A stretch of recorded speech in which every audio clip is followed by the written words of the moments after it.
we go.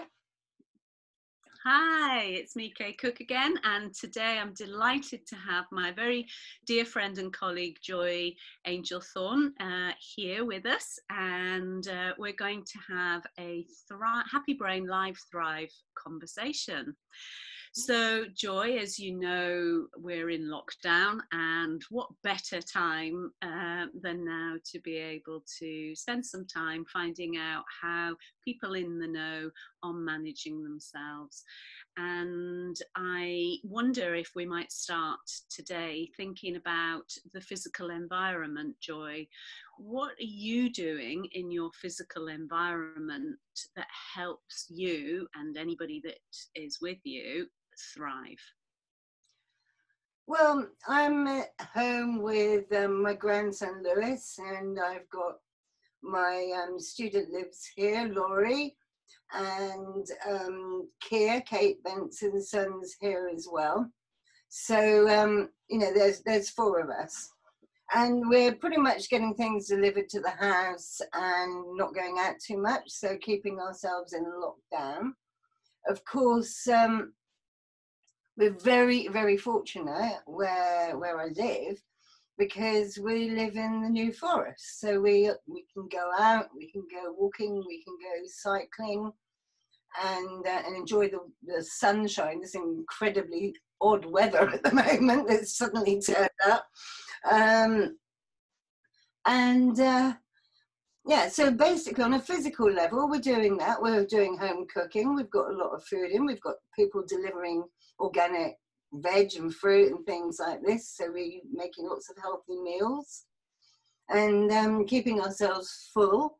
That's sort of it, basically. But mentally, in the house, we're keeping our spirits high, looking at what's going on, you know, questioning things, seeing whether we agree or disagree with the policies that are being brought out and discussing that, but keeping, you know, the lockdown in place, because I think whatever you think at the moment, that's got to be the best way of going forward at this time. And maybe we'll talk a bit more about the sort of keeping our mental states in good condition shortly. Just thinking about the physical environment, this is a time for many people to look with a different way, a different perspective of how they arrange their physical environment and create structures of boundaries and zones. And one of the things I'm particularly keen to focus on is what we can do in a sort of hidden way, really, to help others in our environment to be well. So, for example, atomizing essential oils, or burning herbs, or having the windows open, letting some sunshine in. And the sort of people have different totems and rituals and things, and I know that you're very attuned to the more natural ways, as you say, you live in the beautiful New Forest. What would you, if you could choose one power tool for helping your environment to feel energetically vibrant, what would that be? Well, it depends where you live. Where I live, I can open all the doors and let the sun shine in and let that wind blow through the house and just keep in the flow of energy. Now, not everybody's in that sort of position. One of the things that is I find really wonderful to vaporize, to put out there as an aroma, is clove oil. It's antiviral and it just gives a really special feel to everything, and I've got that burning most of the time. The other thing is it's spring clean. I mean that, to sort out everything in the house. I mean, we'd already started, so I'm still doing it. Look, if you've got a garden, get out in the garden, obviously.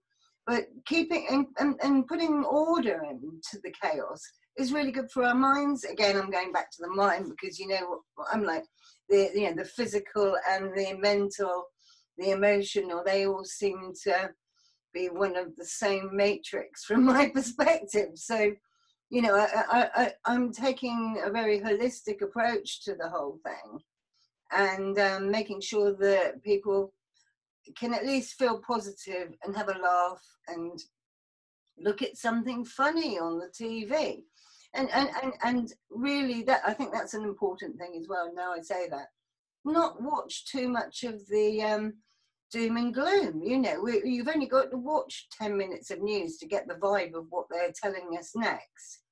After that, you're allowed to not have to think about it. And I know we've got to stay aware, but it's not something that needs to be, you know, keep going over in our minds. The situation is as the situation is at the moment. So best to get practical in the house, keep it tidy, neat, clean up, and add more organisation into the system just because it's good for our minds and for the house, I suppose.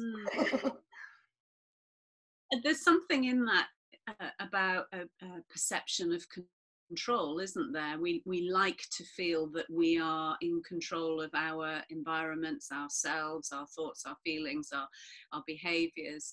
And so by taking an action, by the doing bit, even if it's a mundane doing, it gives a really positive message, doesn't it, to the mind and body.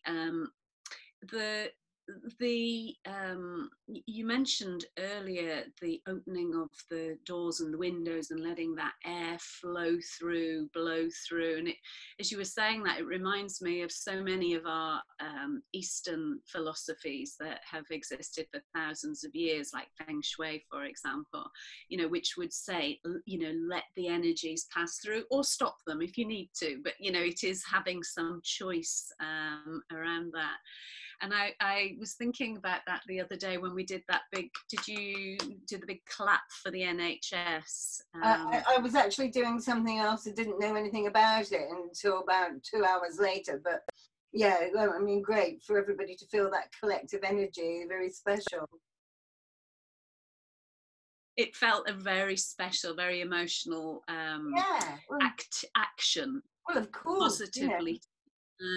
And you know, there was that connection with the neighbourhoods. You could hear the resounding clapping throughout the neighbourhoods in my town, and I'm told that, you know, throughout the UK. And there was something really dispersing about that action, dispersing the energies, and regardless of anybody's belief, you know, these simple practices have been around for thousands of years, and they're very powerful, aren't they, Kay? You know, clapping together, group consciousness is so powerful, and when we dare learn to utilize group consciousness accurately, I think we stand a chance of really being able to transform much of what happens on planet Earth. I know that might sound a bit out there to some people, but from my perspective, you feel that energy that everybody was feeling the other night. It raises the soul, it draws in the spirit. Everybody feels the connection that which we are. And you know, and that raising of the vibration is one of the most healthiest things you can do at the moment. Yeah, absolutely. And I you know, I share your views completely, and many of the similar practices. And I think that this is a time for us to come through with a better collective consciousness, a more powerful self-awareness of our own innate healing capabilities. You know, we're being forced, aren't we, to look at how we as individuals can keep ourselves in a healthy state, organize and rebalance, and also being aware of the messages that we give out to others, and we can choose whether or not we receive them from others. And I think your point about watching TV or listening to the news is such an important one. If you can sort of keep some distance and choose what you allow in, to shift your emotional state, then if you have that power, then that's great. Do more of it and improve it. And if you don't yet, then there are some simple ways, aren't there, of being able to manage whatever is coming in from the outside, and staying unaffected by it, or restabilizing very quickly.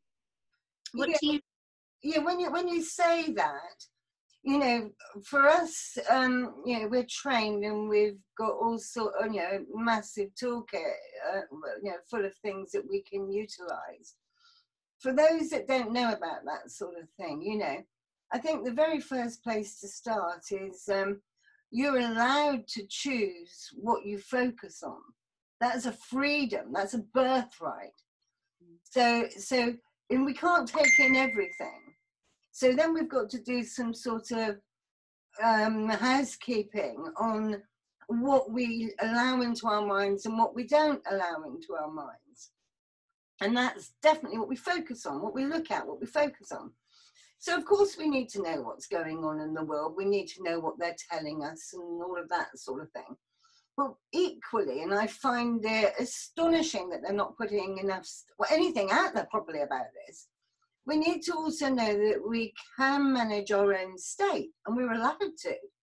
Now, to some people, they live in, oh, well, that's just me, and you know, that's how what happens to me. I get anxious, or I mean, the amount of people I encounter who are suffering from anxiety before all of this happened, you know, and how they're managing at the moment. Well, I'm talking to quite a few of them, and they're managing okay because I'm talking to them. But you know what I mean? There is a need for people to really understand that they can, as adults, we have some say of what we tune into in our minds and what we will entertain in our minds. And I think we've got to take that liberty at the moment, big time. Absolutely. And it reminds us of the work of one of our teachers, Dr. Richard Bandler, who talks about thinking on purpose. So, you know, being clear in your awareness, whether you're just remembering what to do, i.e. watch television, be absorbed by the news, or whether you're doing it on purpose to filter for something useful. And that difference between habitual focus of attention and deliberate focus of attention, it's a big shift for many people. I think that is a big shift for many people, but you know everybody's sort of like, we're always going on about how everybody's addicted to their phones and they're looking at it all the time and all of this sort of stuff. Well, I'll tell you, if all you've got to do for 24/7 is look at your phone if you're not sleeping, then you're going to get bored of it. That's human nature. This is the fastest way of getting people bored of looking at their phones. You know, wanting to go out and exercise or wanting to go out and to meet people and do things ever. You know, it really raises the potential for people putting their phones down and going, well, I've got to think of something. I've got to do something else. I've got to move. And so in that sense, that's a good thing. But you know, people. We're allowed to change our habits and choose our habits. And that leads me to my next question perfectly, which is, so now that you have time, more time than perhaps you had before, I know that's a generalization, but let's accept it for the moment. Still got 24 hours, darling. Just the same, it hasn't changed. That's very true. Well done. On that, that's absolutely true. Yes, we've still got the same 24 hours, but perhaps the demand on our time, the pull on our time is less. What I notice a lot of people that I'm in contact with are having or revealing that they're learning something new or doing something new, picking up a habit or an old activity. Is there something that you're choosing to do because of this lockdown? I'm choosing to speak to more people for free. I'm choosing to actually say what I really think more openly, because I'm normally a little bit covert, and I only speak to those I know who can really reap a lot from my sort of thinking. In there's all sorts of things. I mean, a lot of my time spent talking with people who I wouldn't normally be talking to, and helping them get into a useful frame of reference. That's a big thing that's going on at the moment, because some people are getting a bit wobbly. So I'm probably doing far more of that than I do normally, because I'm offering it for free, and people are needing it. Sorry, my phone's going. I'm just going to put it outside. Lovely too.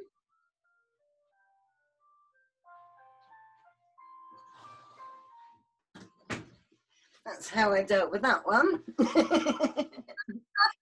Out the door. Well, you can't answer them all, can you?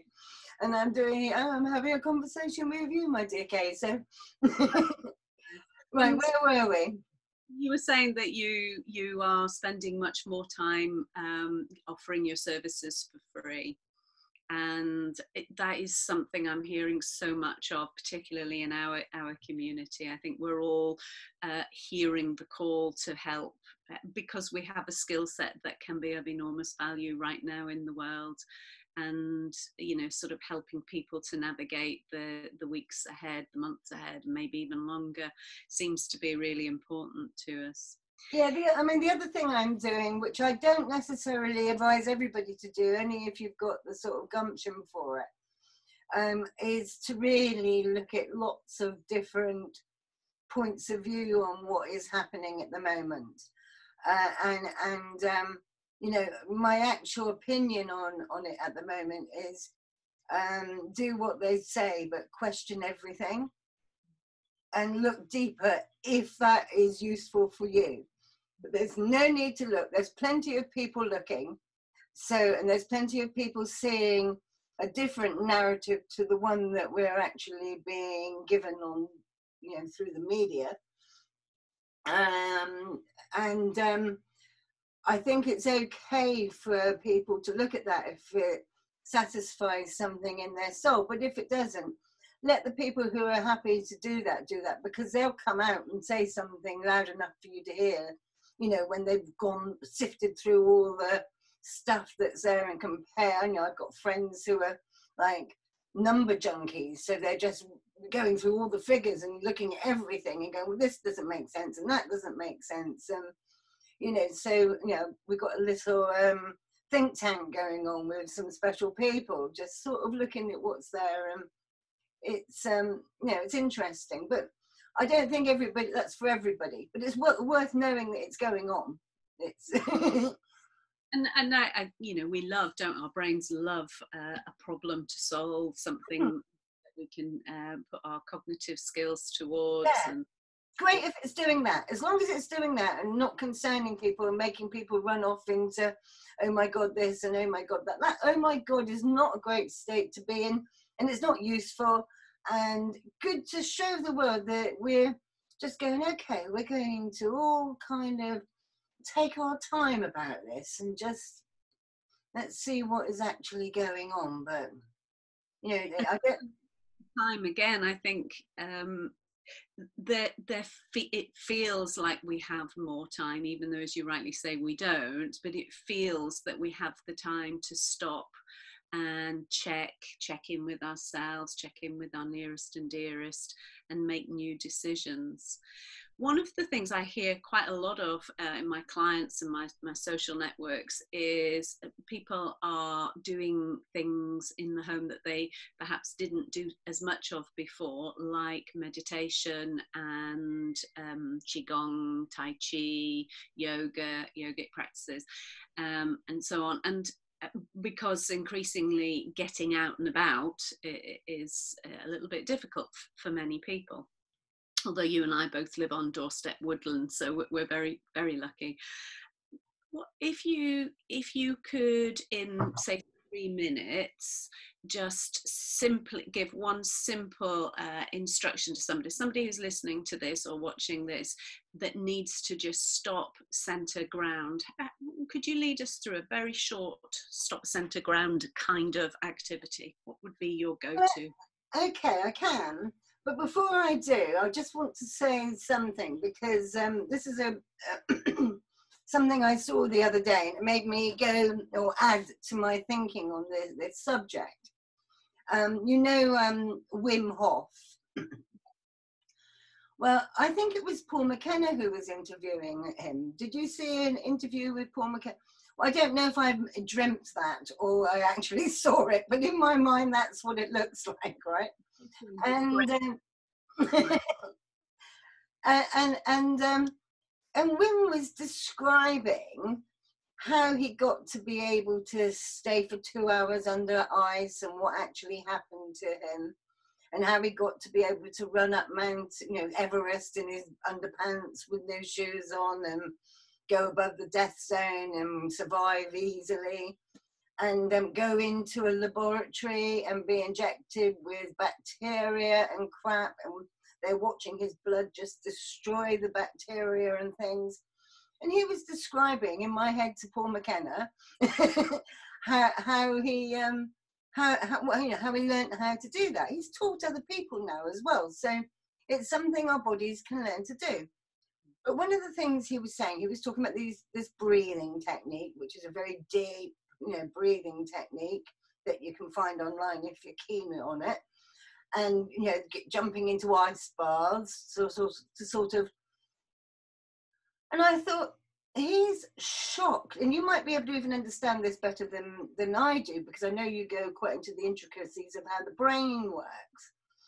But I thought he shocked his body to going right down into like the stasis of the reptilian brain, right down, so that, and there's a space where if you're thinking of like a crocodile or an alligator or something like that, when it's, normally we think of it as that the speed in which they can respond if they go into action, they can, they're like almost precognitive, how they can catch something and grasp something. But before they go from there, that place where they rest is literally almost like they become stone, and their bodies, just the pulses and the heartbeat and the breath, all the functioning, automatic functioning of the body, that's basically just about what they are, nothing more, and an energy field emanating from their bodies of their life. And I thought, I actually know that state. Wim was kind of describing a state like this, and I was thinking, I actually know that state when I do certain meditations. So I thought, I know, I'm going to start really going into that particular state when I am doing my meditations, for healing and rejuvenating. And I was really sort of like going into, what's that like? And I was thinking, well, how do I get into a deep trance? And now I'll give you the bit that you asked me for. So one of the ways I would access this in 3 minutes is, I would imagine, either if we're led down or if we're sat down like this, the midline, obviously, going down through our body, a center of gravity, our own center. It's like invisible geometry. It passes through us. If we're led down, we're not likely to fall over, but there's also just this, like how gravity passes through our body, and we've still got the midline. And so to get into that thing where we balance around the midline, and allow our awareness just to drop down through all the different tissues and everything, and allow all of the functioning of the body just to continue, don't interfere with it. And with each breath that we breathe, just notice where we feel the softest, where we feel the most relaxed, and allow that feeling to sort of resonate out from our center, from our midline, out to our periphery. And I like the idea of this periphery, like it's your own personal space. So if somebody comes up to you and gets in your face, they've broken the edge of your periphery. And that is a wonderful sense, to be able to sort of feel where the edge of your periphery is, like you're inside a sphere. a sphere of your own awareness that's always been there from the moment, I don't know, the moment you were conceived, the moment the sperm hit the egg, a spark of life happened, and it's been happening ever since and emanating out from that point through time and space. But to be able to really tune in and allow that sense of gravity to go through our bodies and to feel the space between the atoms of our bodies, and just to allow our bodies to feel like stone, and to tune in to the rhythms and the pulses and the sense that we can allow our awareness to fill our personal sphere. Now, that to me, with a nice grounded feeling the weight of our bodies resting on whatever we're resting on, is a wonderful way to start accessing the ability of our body to be able to restore, and perfect for our immune systems to boost, and perfect for any healing to take place. And that's where to go. Now, of course, with all what's going on out there at the moment, people, are going into their sympathetic nervous system, and with sort of light anxiety, various stages of anxiety. Take some time out, steal a moment, open it up wide, jump inside it, and it's yours. It's your birthright to be able to tune into that which is good for you. Do it just because you can. That's fabulous, Joy. Thank you so much. So that was just a super, I really enjoyed that practice. It was a super way to hack your autonomic nervous system and focus entirely on the parasympathetic nervous system. I've got a little disc there that I use, and completely switch off the sympathetic nervous system. So focusing entirely on that, which of course Wim Hof does so brilliantly. And we focus on greatly on in Happy Brain too. That was lovely, Joy. Thank you so much, and thank you for your time, and I hope we'll be able to do this again soon. Stay well, stay healthy, and do whatever you need to do to bring more joy to the world. Okay. To everybody. Take care, Joy. Thank you, Kay. Bye.